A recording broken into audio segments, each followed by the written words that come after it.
Ketika Rasulullah wafat, itu separuh sahabat hampir mayoritas, ya Rasulullah kita semua ingin kita dulu yang meninggal karena engkau begitu penting. Maka jangan meninggal dulu, kita yang meninggal. Kalau kita yang meninggal itu gak apa-apa, tapi kalau engkau penting, jangan meninggal. Tapi ada saja sahabat, lah tidak seperti itu. Saya suka Rasulullah meninggal dulu. Alasannya masuk akal. Biar Allah menyaksikan saya kama usaddikuhu hayyan usaddikuhu maitan. Allah biar menyaksikan saya iman kepada Nabi ketika masih hidup. Dan saya buktikan setelah mati pun, setelah meninggal pun, setelah wafat pun, iman. Jadi ternyata baisnya itu supaya orang tahu bahwa iman kita kepada Nabi itu iman yang super. Jika ketika beliau sugeng ya kita iman, setelah wafat juga kita iman. Kai usaddikuhu maitan kama usaddikuhu hayyan. Supaya saya mentasdikkan beliau setelah meninggal sebagaimana kita mentasdikkan beliau saat masih hidup. Dan ternyata Allah ridho dengan perkataan sahabat itu. Kenapa Allah ridho?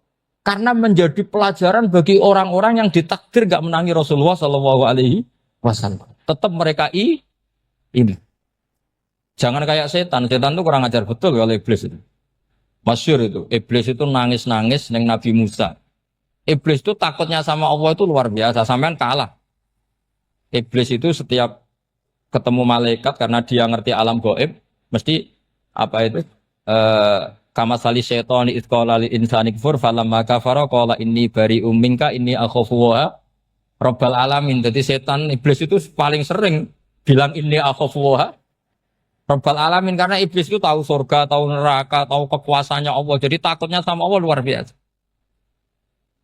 Makanya setiap dia mengajarkan kekafiran, setelah orang itu kafir gimana? Inni bari'um minka inni akhafu wa rabbal alamin. Saking takutnya sama Allah, suatu saat iblis ini datangi Nabi Musa. Karena tahu Nabi Musa itu kalimullah. Orang yang bisa komunikasi langsung dengan Allah. Ya Musa ya kalimah Allah, saya ini makhluk. Saya takutnya sama Allah luar biasa. Tolong rayukan Allah supaya nerima tobat saya. Karena dirayu terus lama-lama Nabi Musa bilang, oke, tak rayukan Allah. Sama Allah. Karena Musa kekasihnya, ya Allah iblis ini ingin tobat. Tolong dikasih hak tobat. Kata Allah, oke. Dia bisa tobat. Asal mau sujud di makamnya Nabi Adam. Karena kesalahannya dia gak mau sujud sama Nabi. Semenang Nabi Musa karena ada cara untuk iblis menjadi tobat. Dikasih tahu sama Nabi Musa. Alhamdulillah kamu diterima tobatnya.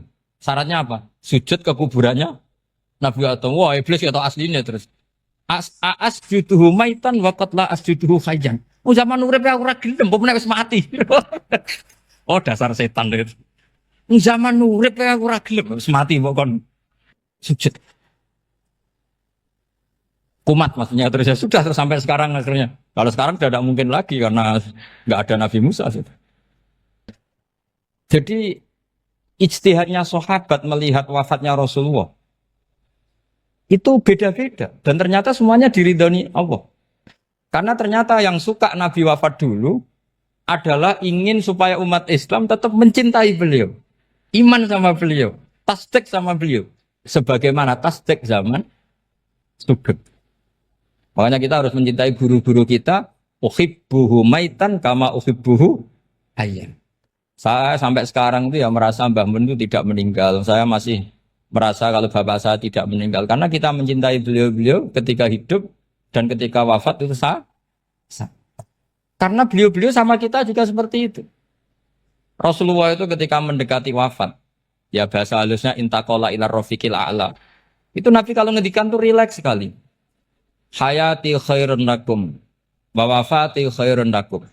Cung aku nak uripku ya apik. Engko nak aku wis kapundhut ya apik. Fa amma hayati fali asunna lakum as-sunan. Sebagian riwayat fa innakum tuhadditsuna anni wa uhadditsu ankum. Kalau saya masih hidup, saya bisa mengajarkan kamu sunnah, mengajarkan kamu tradisi-tradisi yang benar. Dan ketika aku mati, ketika aku sudah wafat, maka saya jejer Allah, kata Nabi. Saya berdampingan dengan Allah, maksudnya dekat Allah. Tentu bila Kevin walan bisa. Terus sudah fa'inna amalakum, amal-amal kamu diperlihatkan ke saya. Berhubung saya sudah dekat Allah, kalau amal kamu baik, saya muji Allah. Kalau amal kamu buruk, saya langsung mintakan ampun kepada Allah. Jadi Nabi rileks sekali. Artinya saya hidup bagus karena bisa ngajarkan kamu as-sunan wa syara'i'. Kalau saya wafat karena saya dekat Allah. Kalau kamu baik, saya muji Allah. Kalau kamu buruk, saya mintakan ampun kepada guru-guru kita juga seperti itu. Justru setelah wafat, beliau-beliau punya kesempatan dekat sama Allah, dekat sama Al-Malail A'la sehingga mendoakan apa? Nah terus kata Sayyid Muhammad, wala taqulu lima yuqtalu fi sabilillahi amwat. Kamu jangan pernah berkeyakinan atau berpendapat atau berkomentar kalau orang-orang yang mati fi sabilillah adalah berstatus apa? Mati, amwat. Kalah. Terus kata Sayyid Muhammad, hadza li amatis syuhada. Ketentuan ini bagi umumnya syuhada. Artinya gini, umumnya syuhada saja tidak berstatus amwat. Apalagi hadza Rasulullah sayyidul syuhada, sayyidul anbiya, sayyidul mursalin, tentu tidak pernah berstatus amwat. Ya saya ulang lagi ya, jadi zaman cara berpikir amatus syuhada, syuhada yang umum saja berstatus hidup, tidak boleh distatuskan amwat. Apalagi Rasulullah itu sayyidus syuhada, sayyidul anbiya. Maka status beliau pasti hayyun la yamut, pasti beliau itu hidup tidak. Dan karena beliau itu asfaq, sangat sayang kepada kita, sebagaimana zaman beliau hidup itu sayang kepada kita, sampai nangis-nangis minta hak syafaat, maka setelah meninggalkan pun beliau pasti sayang kita dan pasti berusaha supaya kita diampuni oleh Allah Subhanahu wa ta'ala. Sehingga ada sahabat yang tadi berpendapat kalau saya nggak masalah Nabi wafat dulu. Supaya Allah menyaksikan saya usaddiquhu maitan kama usaddiquhu hayyan. Jadi ini cerita ya, cerita sudut-sudut pandang. Fikih itu penting sekali. Kata Sayyid Ali yang Shahibu Simtud Durar itu, wabihi qiwamus syariah. Yang bisa mengawal syariat itu hanya fikih. Fikih itu ya kalau yang paling gampang untuk kita misalnya punya Fathul Qorib, Fathul Mu'in, Fathul Wahab. Tapi yang faham betul, mesti faham itu ngelotok setengah hafal. Jangan bawa kitabnya tok, yang penting sekian semester terus selesai. Itu sama-sama dosa, itu dosanya ya dosa, mahasiswanya juga dosa. Karena sudah terlanjur sarjana agama, ternyata nggak bisa, itu kan mendingan ndak sarjana agama. Itu saya tak cerita sama Kiai Roba, itu ada fatwa kiai, kiai juga wali. Suatu saat ada penyanyi dangdut top terkenal di Indonesia itu. Itu nyanyi dangdut. Ya penyanyi ya dai. Entah itu hakikat entah majas tidak tahu. Itu kiai itu fatwanya lucu. Kalau kamu datangi dia pas main dangdut masih saya beri izin. Tapi kalau datangi dia pas pengajian itu tak larang kan. Kan santrinya jadi eskal. Ini pas pengajian dilarang, pas dangdutan kok malah dapat izin. Tapi bukan berarti halal ya, dapat izin. Dapat izin kan potensinya bisa karena dilarang lah ya tetap belerot. Terus suatu saat si santri ini setengah wali, tidak wali tapi setengah. Lama-lama itu memahami gurunya. Memahami gurunya ternyata sirinya begini. Kalau seorang penyanyi yang tidak pernah ngaji, kemudian ngomong agama, itu potensinya itu fadallu wa adallu, sesat dan menyesatkan. Tapi kalau dia sedang nyanyi dangdut, penyanyinya cowok, sama jangan bayangkan dangdut putri, enggak, itu cowok sudah tua lagi. Jadi potensi halalnya ada lah maksudnya untuk. Tapi tidak alat musiknya, orangnya. Tapi kalau dia nyanyi, itu paling dosanya hanya nyanyi. Saya ulang lagi ya. Murid tadi akhirnya paham, kalau datangi pengajian, itu artinya ikrar kalau dia seorang da'i. Atau seorang yang layak ngomong apa? Agama. Itu lebih bahaya karena kita santri, apalagi kita doktor atau MM, terus ngekrori orang yang nggak jelas asal usulnya. Tapi kalau nyanyi kan nyanyi saja. Sehingga itu menjadi fikih. Bahaya terbesar dalam fikih adalah apa? Mengkaji fikih tidak dari ahlinya. Ya saya ulang lagi ya, mengkaji fikih tidak dari apa? Ahli. Nah kenapa demikian? Begini, saya beri contoh. Ilmu fikih itu tentu pertama dari Rasulullah SAW. Kemudian bersanad sampai kita atau kita sampai Rasulullah. Itu ngalami sekian ijtihad yang tidak mudah. Saya beri sekian contoh. Dulu Imam Syafi'i itu sukanya sama guru yang miskin, ya karena rata-rata santri juga miskin. Jadi mesti ngidolakan guru yang miskin, karena sesama miskinnya harus berkoalisi. Tapi akhirnya gurunya Imam Syafi'i itu miskin sekali. Namanya Muslim bin Khalid Az-Zanji itu miskin, Sufyan As-Tsauri miskin, Sufyan bin Uyainah miskin. Setelah ngaji di Medina itu Imam Malik itu kaya. Pas itu Imam Malik sudah kaya. Setiap ketemu Imam Syafi'i dikasih uang. Sampai ketika Imam Malik itu bilang, kamu sudah alim, ilmu saya sudah habis, kamu ngaji sama yang lain. Sama siapa? Kata Imam Malik, orang yang sealim saya sudah meninggal, namanya Abu Hanifah. Tapi dia punya murid, namanya Muhammad bin Hasan Asy-Syaibani, kamu ke sana. Terus Imam Malik datang ke Baki. Dulu Baki itu pasar rental, ya Grab lah kira-kira sekarang. Itu mengumumkan, siapa kafilah yang mau ke Irak? Kita ya Imam Malik, dibayari sama Imam Malik. Ini yang antar ke Irak, ke Muhammad bin Hasan Asy-Syaibani. Imam Malik mulai ngeper. Guru saya yang miskin tidak pernah nyangoni, guru-guru saya yang kaya sering nyangoni. Mulai memasalahkan kiai miskin, gitu. Kira-kira seperti itu mulai masalah. Setelah datang ke Irak, di Muhammad bin Hasan Asy-Syaibani itu si Muhammad bin Hasan Asy-Syaibani itu kalau ngitung uang itu di meja tamu. Jadi punya emas lantaan, punya uang. Kira-kira kalau Indonesia punya rupiah, punya dolar, dihitung itu di ruang tamu. Kata Imam Syafi'i, saya dengan Imam Malik saja enggak seret, ini lebih kedonyan lagi kiai. Ngitung uang itu di ruang tamu. Terus akhirnya si Muhammad bin Hasan Asy-Syaibani ini ahlul usul, dia pakar usul. Kamu heran sama saya? Iya, kiai kok kedonyan. Dia ngomong gitu. Tapi kata Muhammad bin Hasan Asy-Syaibani, kalau kiai tidak boleh kaya, itu tak kayak wong fasik. Ben gue demenan, gue mabuk. Oh jangan, nanti dipakai maksiat. Tengjenengan mawon kersane digetoat. Berarti kiai oleh sugih. Pun angsal-angsal. Semenjak itu jadi satu fikih bagi Imam Syafi'i. Ternyata kalau mengharamkan kiai sugih, berarti membolehkan yang fasik sugih. Kalau yang fasik sugih bisa dipakai i'anah alal maksiat. Semenjak itu mindset pikiran Imam Syafi'i rubah. Saking rubahnya sampai beliau berpendapat orang bisa beli Alphard, kok beli carry itu haram. Bisa jadi bupati kayak Pak Roba, kok jadi RT haram. Pokoknya gitu. Bisa keren Kak Gus Ba, kok jadi orang pendengar haram. Pokoknya haram terus. Karena dalil beliau al-Islam ya'lu wala yula alaih. Coba sampean ridho, misalnya jadi orang Gresik dipimpin orang yang enggak sholat, ridho enggak?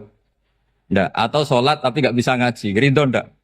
Ketika yang bisa ngaji berpotensi jadi buba, terus keterusan. Karena Imam Syafi'i keterusan, ya umatnya keterusan. Akhirnya orang-orang Syafi'i itu politikus rata-rata. Ya, makanya sama jangan kaget sama Baruba.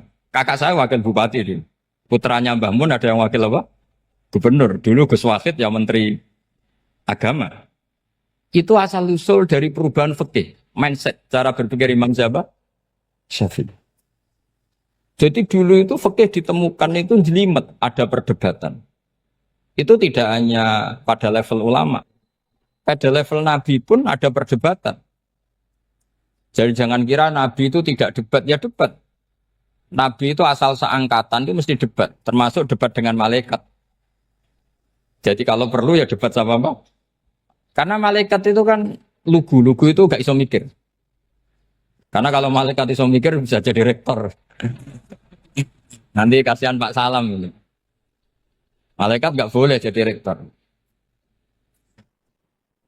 Malaikat Israel itu gak tahu etika. Jadi beliau ketika mau membunuh, mencabut nyawanya Ibrahim datang, ya Ibrahim saya ini disuruh nyabut nyawa kamu. Kata Ibrahim, wah kamu itu pasti salah. Kamu tahu saya siapa? Saya ini Khalilur Rahman, kekasih Allah. Masa kekasih membunuh yang dikasih? Ini enggak benar, logika itu enggak benar. Pasti kamu salah. Karena Israel itu tidak bisa debat. Ketika ditanya, hal ra'aita khalilan yumitu khalilah. Masa kekasih membunuh yang dikasih? Saya ini Khalilur Rahman. Masa Allah mencintai saya kemudian membunuh saya itu logika agak benar. Tidak keliru kamu itu keliru. Israel akhirnya terbang lagi.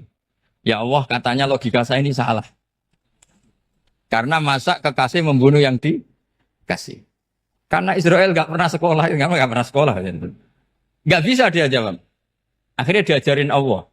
Dah kamu bilang gini ke Ibrahim. Hal ra'aita khalilan yakrahu ayyalqa khalila. Masa kekasih tidak siap ketemu yang dikasih. Dibalik logikanya. Akhirnya datang lagi ke Israel. Kata Allah begini. Masa jenengan kekasihnya tidak siap ketemu yang kau kasih. Oh ya oke mati gak apa-apa. Jadi ilmu itu ngalamin perdebatan. Jadi saya datang murni karena Kiai Mas Buhin, bukan karena MC. Itu dosa besar kalau saya datang karena MC. Karena saya punya kewajiban yang lebih besar. Jadi yang bisa mengalahkan adalah a'dzama minhu, yang super besar. Karena jelas ada riwayat inna min abaril birri silatar rojuli ahla wuddi abi. Ya, inna min abaril birri silatar rojul ahla wuddi abi. Di antara kebaikan yang sangat baik adalah seseorang menyambung teman bapaknya.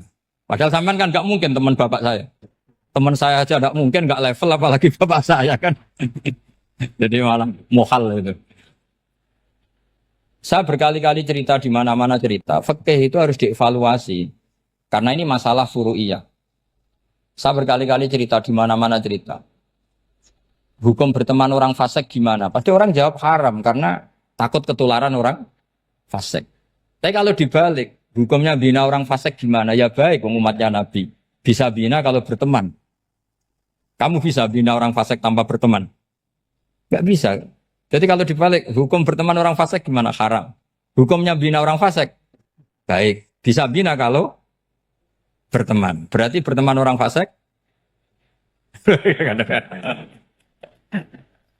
Ya terus nanti pada level lapangan sih gampang. Kalau yang soleh membina yang fasik dan yang fasik ketularan yang soleh, maka ternyata kalau yang soleh ketularan fasik ya berarti ternyata buruk. Tapi kan hukum masa nunggu kenyataan kan jadi nggak hukum. Di mana-mana hukum itu kan ada asumsi karena ini masalah ijtihad. Nah itu yang dilakukan para ulama kita. Jadi sampean harus mengkaji fikih secara detail karena tidak hanya kita yang khilaf. Nabi-nabi juga khilaf dalam menentukan dakwah ilallah. Wali-wali kita kayak Abdul Hasan Asyadili sama Sayyid Abdul Al-Haddad itu juga. Imam Ghazali ya khilaf. Imam Suyuti itu kalau ketemu Al-Qastolani itu saling tidak nanya, saking nggak cocoknya. Masyhur itu. Jadi ulama ora cocok. Bedanya nak saiki perkara partai. Kalau orang dulu enggak. Karena pakai asumsi. Pakai asumsi karena memang susah. Ndak misalnya memang tak bedai, tak beri yang di ndak misalnya ada orang rukuk kemudian kentut. Itu sholatnya batal apa enggak? Enggak, jawab saja. Enggak, orang sholat kemudian pas rukuk kentut atau kelihatan auratnya, sholatnya batal apa enggak? Batal. Itu keliru nih sampean, itu salah dosennya mesti itu. Pertanyaannya gini, yang dikatakan sholat itu kan aqwalun wa af'alun muftatahatun bitakbir muftatamatun bitaslim. Lalu ketika sampai rukuk apa sudah namanya sholat? Jika kamu katakan batal, namanya sholat aja belum kok sudah kamu katakan batal gitu.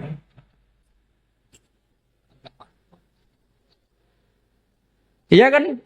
Jadi kalau aku mau sholat pas rukuk ngetut batal atau ora? Mestinya jawaban yang benar, ya ora sholat jadinya gitu. Karena kalau dikatakan sholat, definisinya harus sampai salah. Tapi kan kita nggak mungkin ngomong seperti itu kan dianggap majnun. Padahal itu yang benar, yang punya kecerdasan. Nah makanya pertanyaannya, fikih itu ngikuti bahasa awam apa bahasa istilah? Kalau ngikuti bahasa awam ya kayak tadi, sholat kok pas rukuk kentut maka batal. Sebenarnya yang batal itu sholatnya apa rukuknya?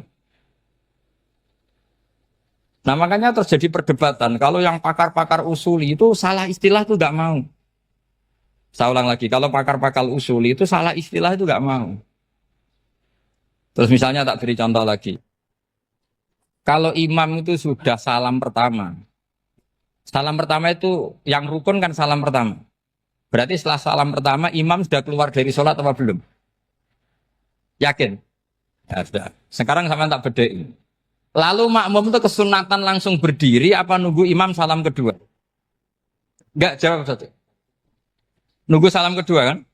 Nah, itu kriminalnya sampai Anda nafsu itu. Kriminalnya begini. Berarti Anda mau bergantung sama orang yang sudah tidak sholat. Kata kamu setelah salam pertama dia sudah tidak sholat. Berarti kamu mengintersikan makmum berhubungan dengan orang yang sudah tidak sholat. Karena sudah keluar dari sholat ketika salam pertama. Kalau kamu di debat gitu gimana jawabnya? Pusing kan? Berarti robtul makmum bisolatiman sing wis laisa fi sholatin. Berarti menggantungkan sholat sama orang yang sebetulnya sudah tidak sholat. Ada yang jawab, sebagian ulama fikih tetap disunatkan menunggu salam kedua. Karena salam kedua itu masih paket meskipun tidak rukun. Dia paketnya selesai. Tapi selalu pertanyaannya gini, lalu setelah salam pertama itu imam masih sholat gak? Sudah sama pernah dijawab tuh? Nah ini pentingnya bodoh gak mikir sebenarnya. Jadi makanya bodoh itu barokah karena gak mikir. Jadi soalnya Rabbana ma khalaqta hadza apa? Batila. Sing bodoh ya barokah, sing pinter ya barokah. Sera barokah maksiat. Serana barokah plus. Jadi ilmu itu harus mengalami satu gesekan karena logika itu bisa dibalik. Nah karena ilmu itu mengalami satu gesekan, satu logika yang bisa kayak iya kayak enggak. Sehingga jargon di dunia ijtihad itu begini. Ra'yuna shawabun yahtamilul khata' wa ra'yuka khata'un yahtamilus shawab. Pendapat saya benar tapi mungkin salah. Tapi pendapat kamu taruhannya salah dulu tapi yang mungkin benar. Jadi mustahid kalau kata mustahid itu lucu. Ngomongnya itu ra'yuna shawabun yahtamilul khata'. Pendapat saya tarifnya benar dulu tapi yang mungkin salah. Kalau pendapat kamu salah tapi ya mungkin benar atau mungkin bisa salah ya tidak tahu pokoknya mungkin benar. Nah kenapa demikian? Begini, di luar masalah tauhid, saya ulang lagi di luar masalah tauhid, itu tentu ada masalah-masalah yang sifatnya ijtihadiyah. Ya saya ulang lagi, yang sifatnya apa? Ijtihadiyah. Dan ijtihadiyah ini nggak pernah selesai karena muqtadul hal, konteks kesejarahan maupun konteks kesempatan itu tidak sama. Dulu kiai-kiai itu ngaramkan dasi, ngaramkan celana karena yang celananan yang dasinan itu penjajah. Sehingga mantas sabah biqaumin bahwa apa? Minhu. Tapi lama-lama kiai-kiai itu ya pakai dasi, pakai celana. Ya karena dianggap sudah tidak mantas sabah apa? Biqaumin bahwa apa? Minhu. Ini ngalami pergeseran. Semua istihad itu ngalami pergeseran. Lalu pertanyaannya begini, lalu istihad apa Gus yang permanen? Yang permanen ya istihad dengan alatut istilah apa? Istihad. Saya beri contoh misalnya begini. Nabi Musa itu yang ngalami istihad. Kata beliau karena kangen Allah, itu ingin melihat Allah karena kangen. Rabbi arini angzur ilai. Qala lan tarani walakin ingzur ilal jabal. Ya sudah namanya orang kangen ya ingin melihat. Ya sudah gitu aja. Sehingga ahli ilmu kalam itu berdebat. Kalau kata ahli sunnah, karena Nabi Musa minta ingin melihat Allah, berarti melihat Allah itu jaiz, mungkin. Karena Nabi gak boleh bodoh meminta sesuatu yang mau hal. Maka antipatinya ahli sunnah terhadap pendapat Mu'tazilah itu antipati. Karena menurut pendapat Mu'tazilah, Allah itu qadim, Allah itu laisa kamislihi syai'un, sehingga gak bisa dilihat. Pertanyaannya adalah berarti Nabi Musa meminta sesuatu yang mau hal. Itu bodoh sekali sampai nggak tahu mana mau hal, mana apa? Jaiz. Makanya kata Imam Ghazali, masa Nabi Musa yang Nabi nggak tahu kalau melihat Allah itu mau hal. Sampai minta berarti nganggap itu jaiz atau boleh. Itu cara pandang orang-orang ahli sunnah apa? Wal jamaah.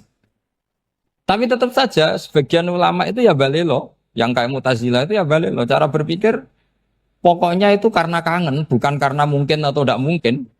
Jadi nggak mungkinnya tetap tidak mungkin. Terus mereka dalil la tudrikul absar wa huwa yudrikul absar. Nah, sudut pandang ini akan terus. Ada seorang wali ditanya, kalau kamu di surga ingin melihat Allah apa enggak? Jawabnya enggak. Kenapa ya? Kasihan Allah. Terus kenapa ya? Unazzihu dzalikal jamala an-nadhari misli. Saya tidak ridho Allah yang hebat, yang keren, kemudian sing delok di rumah aku wong resik. Koyok gak ngergani pangeran. Sebenarnya sing delok Allah ben golongane Nabi Muhammad, Nabi Ibrahim, kowe ra usah ngilangi keren. Maksudnya itu. Jadi ada ulama itu jadi wali kalau sholat itu karena di soft belakang. Tapi jangan ditiru. Itu kan nggak lazim ya. Lazimnya kan afdhalus sufuf as-saful awal. Ketika ditanya, kenapa kamu kalau sholat di belakang? Cek DR koyok wani suwan pangeran gak ngarep. Aku sungkan dadi kok guli. Kalau sampean kan karena males, bukan karena sungkan. Jadi itu artinya rasa ya. Makanya nggak bisa, nggak ada ijtihad itu tidak mungkin karena perasaannya orang itu beda-beda. Itu Sayyid Abdul Al-Haddad itu kalau ngendikan masyhur. Man da'a li dzalimin bil baqa faqad ahabba yusawwah fi ardi. Orang yang mendoakan orang fasik masih hidup, gak mati-mati, itu berarti suka kalau Allah dimaksiati di buminya. Wong fasik kelakuannya rak maksiat, nak mbok dongakno mari. Itu berarti kamu ingin Allah didurakani terus menerus karena si fasik masih hidup. Tapi kalau Abu Hasan As-Sadili cara ngendikan gini, kalimatnya persis. Man ahabba alla yusawwahu fi ardi faqad ahabba alla tadhharu maghfiratuh. Orang yang ingin dunia ini steril gak ada maksiat, maka sama saja berkeinginan tidak melihat luasnya maghfirahnya Allah. Sama-sama wali besar. Tapi cara pandang hubungannya dengan Allah seperti itu. Jadi mau tidak mau, istihad itu mau tidak mau. Makanya tidak usah dipertentangkan misalnya cara berpakaian, cara apa. Yang penting sesuai aturan Islam ya sudah. Karena ini urusan rasa. Urusan apa? Rasa. Itu Syekh Hasan Basri itu sering jagongan sama Rabi'ah Adawiyah. Itu secara fikih salah. Tapi pas itu ulama fikih ditanya, kenapa Anda tidak komentar terhadap dua wali besar yang sering ketemu? Andai kan semua santri seperti itu, akan saya halalkan. Karena nggak mungkin punya nafsu. Sehingga fikih dulu memang masih asli. Kamu lihat di takrib misalnya, lelaki melihat perempuan itu nggak boleh kecuali sekian alasan. Termasuk boleh itu li taklim karena mengajar. Atau lil muamalah. Ini yang mulai masalah. Ada warung kopi, penjaganya cantik. Santri-santri ngopi. Ini lil muamalah. Kan kasus ini. Mau disalahkan pada takbirnya. Mau dibenarkan ini jelas fasik kan. Jelas fasik. Jelas fasik. Maksudnya sudah fasik sebelum itu ditambah itu. Jadi fasiknya permanen. Nah pertanyaannya adalah. Kalau kamu ngajar mbak-mbak. Kemudian hafal yang cantik yang enggak. Itu taklim lin nazar apa nazar li taklim? Itu taklim apa modus? Makanya kalau ngopi cari bakul yang cantik. Itu muamalah untuk nazar apa nazar untuk muamalah? Loh kalau saya ngopi dengan kirobah pasti halal. Karena begini. Berjalan saja. Bareng capek. Nggak tahu itu warungnya siapa. Terus berhenti ngopi. Kebetulan bakulnya cantik. Nah itu mungkin halal karena kan saya tidak milih-milih. Ingin ngopi kebetulan bakulnya cantik. Kalau kamu kan nggak apal daftarnya.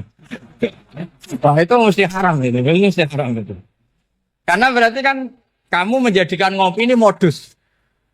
Gue jagani tak kok pangeran. Lo kok nazar? Muamalah Gusti muamalah. Itu mesti modus. Maka fikih itu harus dikawal oleh tasawuf. Kalau enggak semua hukum fikih bisa diakalin. Makanya Imam Bukhari punya satu bab namanya Kitabul Khiyab. Bab mengkhilaf fikih. Beliau itu antinya sama Abu Hanifah itu luar biasa. Enggak ada ulama dibenci Imam Bukhari kayak Abu Hanifah. Masyhur itu. Untungnya beliau enggak menangi Abu Hanifah. Kalau menangi geger terus. Bisa bahsul masail terus. Itu Abu Hanifah itu ulama yang suka khilaf. Khilaf itu merekayasa hukum. Misalnya begini. Saya ini puasa agak lemes. Ujian agak lemes. Apalagi kiai, serapati di duit, santri beling-beling lemes ini. Apa mangan itu kan, poso-poso kok mangan kan gak keren. Supaya saya bisa makan dan halal, saya bisa ngajak Kiai Robai ya jalan-jalan. Jalan-jalan nyari yang jarak 2 marhalah, ya sudah. Terus bisa makan. Kalau ditanya Allah kok makan? Musafir. Jadi bolehkah insya safar menciptakan pergi demi untuk supaya boleh iftar? Boleh enggak cara jenengan? Enggak boleh alasannya apa? Kan pergi. Perginya juga enggak maksiat. Itu khilaf. Tapi Sayyid Muhammad, Abu Ya Sayyid Muhammad, Muhammad bin Alawi, Sayyid Muhammad, itu membela Abu Hanifah. Artinya membela jangan semua khilaf itu diharamkan. Karena itu cara, saya ulang lagi, karena itu cara untuk mengawal bahwa hukum Allah itu luas. Karena kalau nggak ada khilaf itu ya kita kesulitan. Kita kesulitan. Misalnya begini, ini penjelasannya, makanya kita harus sering mendengar. Saya itu dulu masih sangat fikih itu protes, kenapa ada puluhan polisi wanita? Itu kan pekerjaan cowok ya, pekerjaan pria. Tapi setelah mendapat penjelasan dari polisi itu alasannya masuk akal, Gus. Kadang-kadang orang nakal itu menyembunyikan narkoba itu di alat wanitanya. Itu kalau semua lelaki polisi kayak jenengan itu kan masalah itu. Sehingga memang harus ada polisi wanita karena sebagian pengedar narkoba itu perempuan dan menyembunyikannya di tempat itu. Kalau semua polisi cowok kan gak kebayang. Sehingga kita akhirnya mendengar membolehkan polisi itu wanita. Ada wilayah yang harus wanita. Begitu juga ada pertanyaan, kenapa sih dokter kandungan itu cowok? Saya punya banyak santri yang muhibin saya itu dokter kandungan. Tak tanya, kamu itu kok cowok kok jadi dokter kandungan? Kan pekerjaannya seperti itu. Dia jawabnya lucu. Dari 10 yang tes jadi dokter kandungan, itu yang cewek itu lulus 2. Yang cowok lulus semua. Karena ketika cewek dites melihat ketuban pecah darah itu langsung pingsan. Sehingga yang secara psikologi dablek itu kan memang lelaki. Jadi serawongnya sewakit santes. Kadang nggak lahir-lahir cinta ini nang jopo rokokan santai. Itu kalau cewek yang jadi dokter kandungan itu nunggu jam 11, jam 4 sudah pingsan. Nah ini cerita, bukan berarti saya menghalalkan, enggak. Kita harus mendengar, saya ulang lagi, kita harus apa? Dan itu setelah mendengar, itu nanti jadi disiplin ilmu, yaitu namanya fikih. Karena ilmu fikih itu sebetulnya gampang. Sampai kalau ngaji i'anah, itu kelihatan fikih itu gampang, karena ada logika yang terbangun. Misalnya begini, orang kalau tawaf itu disuruh agak jauh dari Ka'bah. Jangan sampai nginjak sadarwan. Karena sadarwan itu pondasi itu ikut Ka'bah. Kenapa begitu? Ya jenenge ra muteri Ka'bah, ide-ide Ka'bah. Jadi sebenarnya sederhana logikanya. Sing jenenge muter itu di luar itu kita muter. Nah kalau nginjak pondasinya namanya gak muteri Ka'bah tapi ide-ide Ka'bah. Ya jadi sederhana sebetulnya ya masuk akal.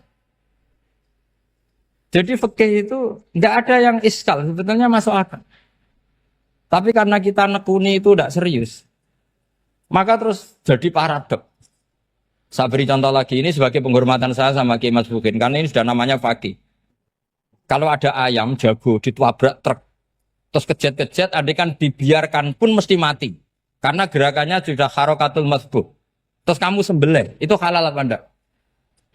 Enggak jawab, ayam jago loh.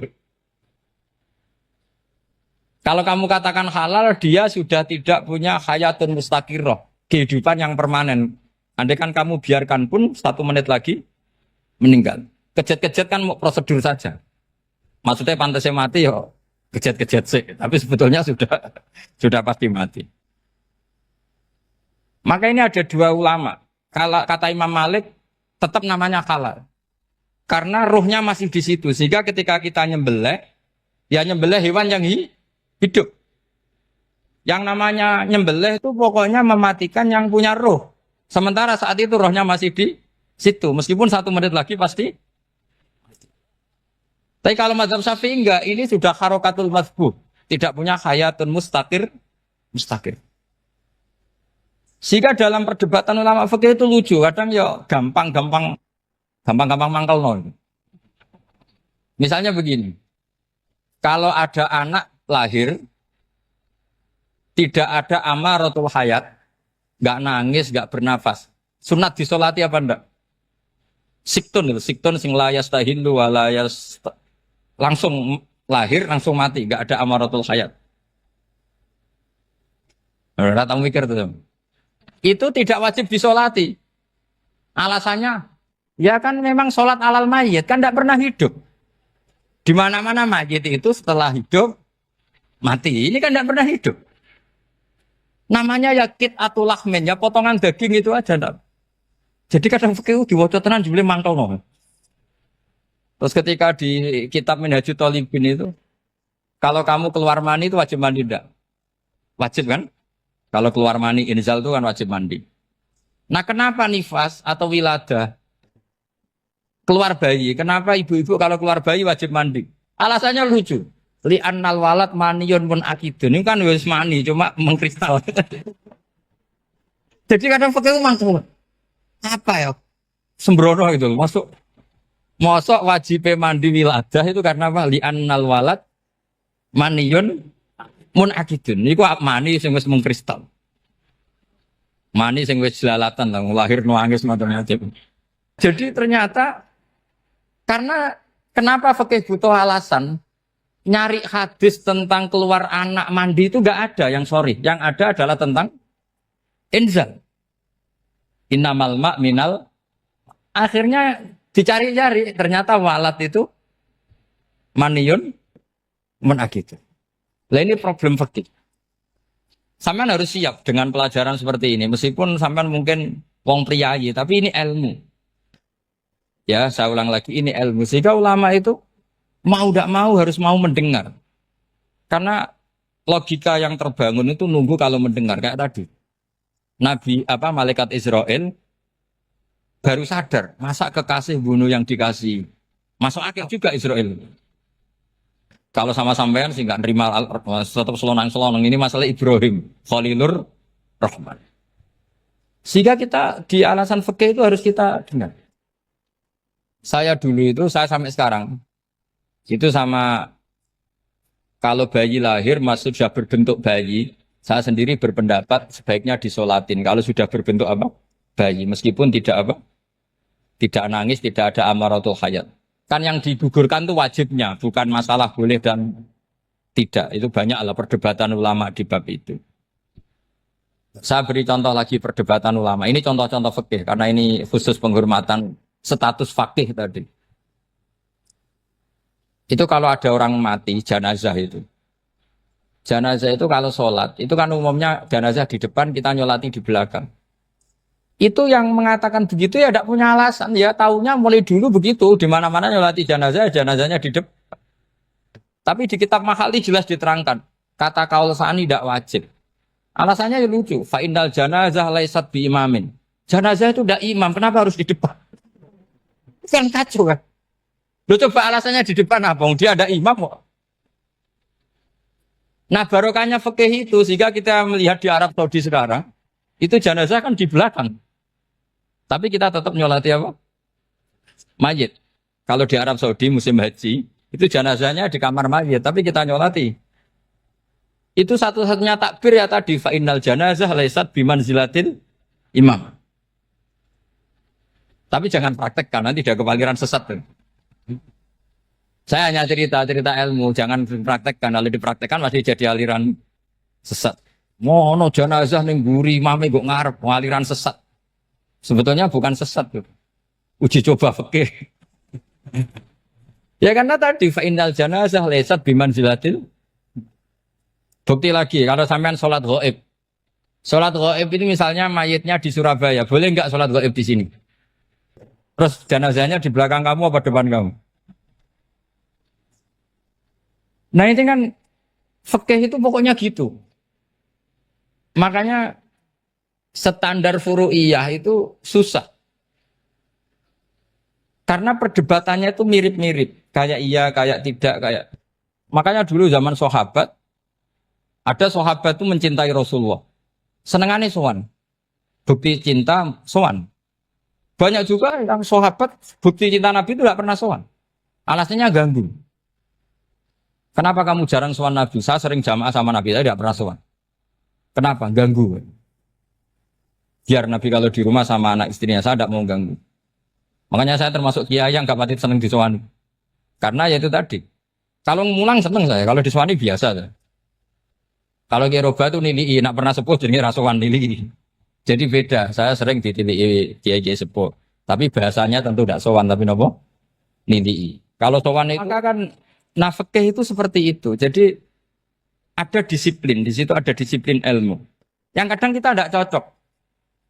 Makanya Imam Syafi'i sendiri ngendikan kadang beliau dengan gurunya, dengan Imam Malik sampai ngarang ikhtilafu Malik. Beliau punya data yang beliau itu sedang nggak sama dengan gurunya, yaitu Imam siapa? Malik.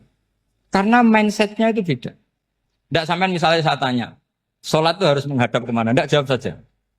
Kiblat kan. Ukurannya apa coba? Namanya madhep. Wajah apa dada? Imam Syafi'i milihnya dada. Sekarang praktekkan dalam dialog keseharian. Saya jagungan sama Kiai Roba seperti ini, terus wajah saya begini, madhep enggak? Nah itu masalah. Terus pertanyaannya, madhep dengan dada itu fis sholat apa fil qiyam?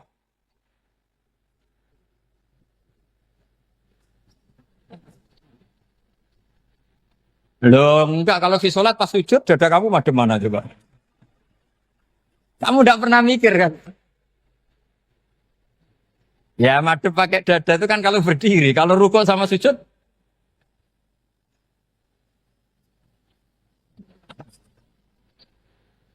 Loh itu ulama itu jelimet gitu. Makanya jarang yang menekuni profesi ulama ini. Karena menekuni proposal banyak, karena memang susah. Jadi ulama itu orang yang cara berpikir sudah aneh. Sehingga mereka detail. Maksudnya menghadap itu apa? Ukurannya kalau berdiri ya dada. Tapi nggak bisa kamu katakan atawajjuh bisodri aturan dalam sholat. Fikuli sholat. Pertanyaannya lah kalau rukuk sama sujud. Dadanya menghadap kemana coba? Maka itu ilmu yang sudah jelimet. Nah ulama usul fikih, ulama yang nggak mau salah per detail hukum. Sehingga menurut Imam Rafi'i, misalnya kalau beliau ditanya, sujud itu gimana ya? Asal wat ujabha, ya sujud. Tapi kalau menurut Imam Nawawi harus melibatkan 7 apa? Anggota, yaitu al-jabha, wal yaden, warubaten, wal kodame. Oke, Imam Nawawi kita ikuti. Tentu keseharian kita pakai Imam Nawawi. Yaitu berdasar hadis umir tu an asfida ala sab'ati jumin al-jabha, wal yaden, warubaten, wal kodamen. Berarti berapa? 7. Tapi pernah saya cek di kitab karangannya Imam Syafi'i ketika beliau ngendikan saya suka kalau orang sujud itu melibatkan 7 anggota berdasar hadis ini. Tapi kata beliau wayahtami itu dan bisa saja sujud yang watul jabhah itu sudah cukup. Kata Imam Syafi'i, limada karena Nabi ketika sujud itu hanya ngendikan begini, sajadalah kawajhi wasam'i wabasori. Gak ada di hadis wayadi warubati wakodami. Ya sudah akhirnya, nah itu sudut pandang. Terus gugatan kedua begini, ada orang Muslim yang sujud sama berhala. Untuk menjadi murtad itu harus 7 anggota apa cukup watul jabhah alal ardi? Untuk sah menjadi murtad itu. Untuk sah menjadi murtad cukup watul jabhah alal ardi harus 7 anggota. Untuk keabsahan murtadnya itu. Tidak jawab. Makanya ini tugas dosen-dosen ini meminterkan ini. Karena namanya sudah faqih. Faqih itu ahli faqih yang detail namanya faqih. Kalau ini mutafaqih. Jadi bukan tafakuha tapi tafakuha. Kayak tamarodon.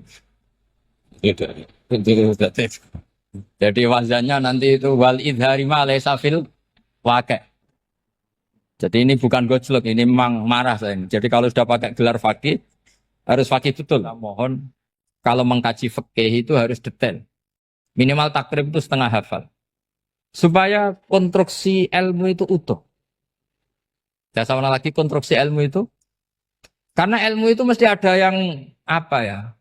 Ya rodok setengah salah itu, tapi disalahno ora kena. Ndak sampean tak bedheki, nak pancen bener langsung tak angkat jadi rektor. Nak bener tuh. Coba rukun sholat pertama itu apa coba? Rukun sholat pertama.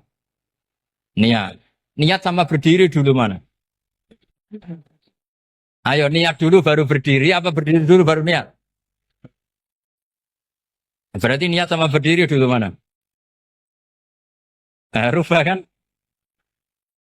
Artinya kita mau bilang tartib, urutannya niat, berdiri, takbir, gak bisa. Yang dikatakan niat itu apa? Qasdus syai' muktaronan bifi'lihi. Berarti niat sama takbir harus bareng apa urutan? Bareng. Terus dengan qiyamnya urutan apa bareng? Bareng apa urutan? Loh enggak, kalau urutan berarti takbir dulu, duduk, baru berdiri. Nah maka seperti ini itu mau tidak mau kita salah. Dikatakan tartibnya salah, dikatakan serentak, ya salah. Cuma karena kita bodoh, gak tahu mikir itu. Alhamdulillah kan di situ itu. Lo coba niat sholat loh, niat takbir qiyam dulu man. Niat takbir qiyam dulu mana coba? Dulu qiyam. Enggak ada kitab yang mengatakan arkanus sholat awaluha. Oh, dianggap kitab kriminal maksudnya. Makanya ngendikane ulama-ulama di Sarah-Sarah, mau tidak mau sebagian istilah itu tasamuh. Tasamuh itu wis digawe gampang ngono kok repot. Karena kita tidak bisa detailnya. Coba misalnya puasa. Puasa Ramadan itu wajib apa? Tabiyyitun niat, nginep no niat. Sing darani nginep itu umure lama apa enggak? Lama kan? Sekarang sebelum 2 menit kamu baru niat, sah apa enggak? Sah. Itu sempat nginep apa enggak 2 menit itu? Enggak sempat kan? Jadi ilmu itu makanya kata ulama-ulama pokoknya ilmu itu mesti ono unsur tasamuh. Tasamuh itu ya tiga gampang. Apa? Tiga gampang. Misalnya Imam Syafi'i berpendapat mashu ba'dir roksi. Itu kata beliau walau sya'rotan fi hadir roksi. Meskipun satu rambut asal masih di wilayah kepala. Tapi kalau rambut itu dikeliwir, dibasuh di sini enggak sah. Karena sudah keluar dari batas apa? Kepala. Imam Syafi'i cara berpikir kan ya ngene iki jenenge basuh sirah. Tapi cara Abu Hanifah enggak. Ya enggak, yang namanya megang kepala itu ya minimal 1/4. Masa gitu dikatakan megang. Lalu ulama usul fikih itu berdebat. Sesuatu itu sesuai masodaknya. Masodak itu yasduku alaihi kadza. Yaitu ini tadi saya cerita ke Ibu Khen tentang ngaji Jamul Jawame. Ini ilmu yang di Jamul Jawame. Sesuatu itu ukurannya mayasduku alaihi kadza apa dengan takrif definisi. Misalnya gini. Sholat itu batal dengan makan. Kalau kamu sholat makan batal enggak? Enggak, jawab saja. Batal. Itu satu upo apa satu piring? Enggak, jawab saja. Satu upo sudah batal. Sekarang bab makan di ngormat tamu. Cung tamuku keimangan. Iku sak upo apa sak piring? Nah ini kan tidak fair. Di bab tamu makan satu piring, tapi di bab sholat satu upo. Maka pertanyaannya, lalu penamaan sesuatu itu berdasar masodak, mayasduku alaihi ismu kadza, atau berdasar uruf?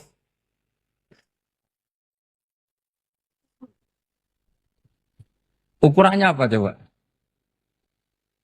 Maka terus jadi perdebatan. Nah ini di sini ini pentingnya ulama karena ya sekarang saya bedai sekarang. Cengkeh itu wangi apa enggak? Kategorinya cengkeh. Wangi kan kalau orang bikin kue tar pasti pakai apa? Cengkeh. Pakai wedang ronde supaya manis, apa wangi dikasih apa? Cengkeh. Nah itu saya berkali-kali cerita, pernah mau dipikirkan orang Islam juga boleh rokok karena dianggap pakai apa? Mewangi karena ada apa? Cengkeh. Tapi terus didebat, kalau gitu berarti orang Jumatan sunat rokok. Karena Jumatan disunatkan pakai pewangi. Wah itu kan akhirnya tuh, wah iya ya, repot ya. Jadi kalau cengkeh kamu kategorikan pewangen, yang orang Islam nggak boleh rokok karena pakai cengkeh yang wangi, konsekuensinya orang Jumatan sunat rokok karena berarti di masjid pakai apa? Pewangi kan sesat semua ya, jadi itu ilmu. Makanya selain fikih mateng itu ada ilmu yang namanya usul fikih. Usul fikih itu yang neliti itu. Mayas duku alaihi kada. Jadi yus ngono iku darani ngono. Seorang lagi. Ngono iku wis darani ngono. Ora perlu roh detail. Ya, saya ulang lagi. Wis ora perlu roh detail. Makanya Abu Hanifah itu misalnya basuh wajah. Wis angger kecelok ngene iki basuh wajah. Nek Imam Syafi'i kan detail. Mimba ini mana bitis syari sampai ila somahe uzunehi ila zakon. Terus mana bitis syari Imam Syafi'i nambah apa? Ghaliban. Kenapa ditambah ghaliban? Karena kalau orang budak mana bitis syarinya di sini. Jadi itu fikih. Jadi fikih itu jelimet. Padahal kita ini nggak pernah berpikir secerdas Imam Syafi'i, tapi akhirnya ya mikir juga. Agak ditambah ghaliban, mana bitis syarinya orang budak kan? Sini. Terus sekarang perdebatannya, orang budak basuh mastur roksi di sini sah enggak? Karena tadi itu wajah apa kepala gitu. Kan jadi bingung gitu. Ya makanya ini mukadimah saya supaya sampean apa lebih disiplin belajar apa? Fikih dan setidaknya didiskusikan lah kitab-kitab Minhajut Thalibin atau kitab-kitab Mahali. Karena di situ nanti ada perdebatan.